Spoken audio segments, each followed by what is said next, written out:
বাংলাদেশের এক মুসলমান ব্যক্তি, তিনি মুসলমান, কিন্তু মুসলমান হয়েও তিনি নিতাই গৌরের সেবা করেন।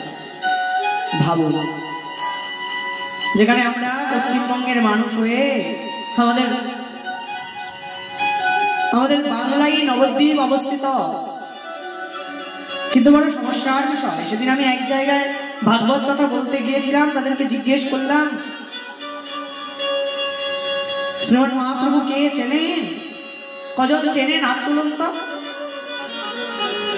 গৌরাঙ্গ মহাপ্রভু কে চেনেন? কজন চেনেন? হাত তুলুন তো।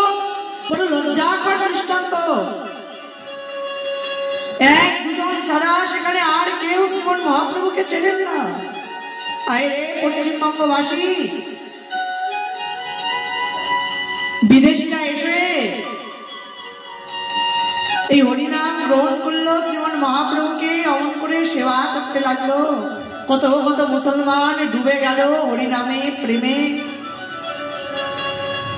আর সনাতন ধর্মের মানুষ হয়ে, হিন্দু হয়ে তুমি গৌরহরিকে চেনো না, এবার লজ্জাকর দৃষ্টান্ত।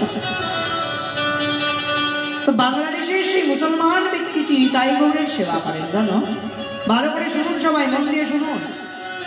মুসলমান হয়ে গৌরনিতাই সেবা করছে। একদিন সন্ত মহাপুরুষ তিনি তাকে জিজ্ঞাসা করলেন, আপনি না মুসলমান, আপনি গৌরনিতাইয়ের সেবা করছেন যে? মুসলমান ব্যক্তিটি বলছেন, গৌরনিতাইকে বড় ভালোবেসে ফেলেছে। তাই বুঝি? কি করে ভালোবাসা হলো? মুসলমান ব্যক্তিটি তখন তার কাহিনীটি বলছে।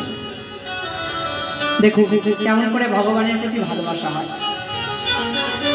সেই ব্যক্তিটি বলছে, আমি যখন খুব ছোট ছিলাম, আমাদের বাড়ির পাশেই না পালপাড়া ছিল, যেখানে মাটির মূর্তি তৈরি করা হতো।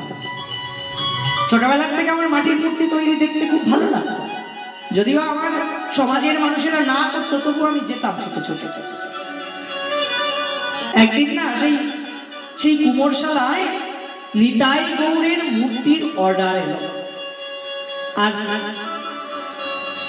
যেই কাকুটি মূর্তি তৈরি করত, সে মন দিয়ে নিতাই গৌরের মূর্তি তৈরি করতে লাগলো। আর আমি প্রথম থেকে বসে বসে সেই মূর্তি করা দেখতে লাগলাম। ধীরে ধীরে সেই মূর্তির রূপ দেওয়া হচ্ছিল। যখন সম্পূর্ণ রূপ দেওয়া হয়ে গেল,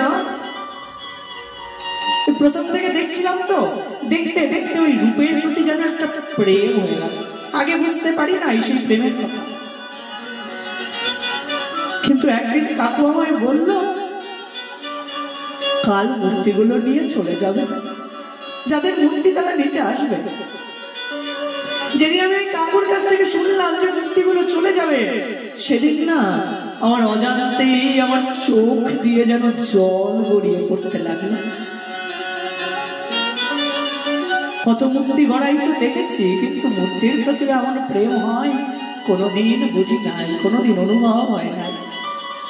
কিন্তু আজ আমার অজান্তে চোখ দিয়ে যেন জল গড়িয়ে পড়তে লাগলো।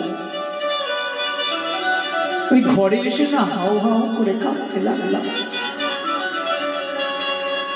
ইচ্ছে হচ্ছিল ছুটে যাই, ছুটে গিয়ে মূর্তি দুটোকে আটকে দিই, কিন্তু আমি তো ছোট মানুষ, অত টাকা কোথায় পাবো? না, আটকাতে পারি নাই। আর ওই যে সেদিন থেকে নিতাই গৌরের প্রতি একটা প্রেম হয়ে গেল, জানেন? আর সেদিনের পর থেকে আর অন্য কোথাও মন দিতে পারি নাই। তাই তো আজ আমি কি করেছি, আজ আমি সনাতন ধর্ম গ্রহণ করে নিতাই গৌরের সেবা করছি। রূপ দেখে প্রেম হয়ে গেল। এই দৃষ্টান্তটা কেন দিলাম জানেন? মুসলমান হয়েও সেবা করছে, আর আমরা হিন্দু হয়ে, সনাতন ধর্মের মানুষ হয়ে আমরা সেবা করছি না ভগবানের, শ্রীমৎ মহাপ্রভুর সেবা করছি না। আমাদের প্রেম হয় নাই।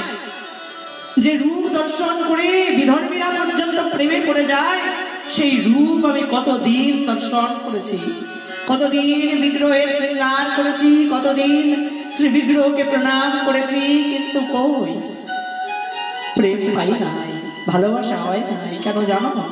কারণ হয়েছে দেখার মতন করে দেখি নাই। যদি দেখার মতন করে তারে দেখতাম, তবে প্রেমে না পড়ে দেখতে পারতাম না। তারে দেখা হয় নাই, মন দিয়ে দেখি নাই তারে।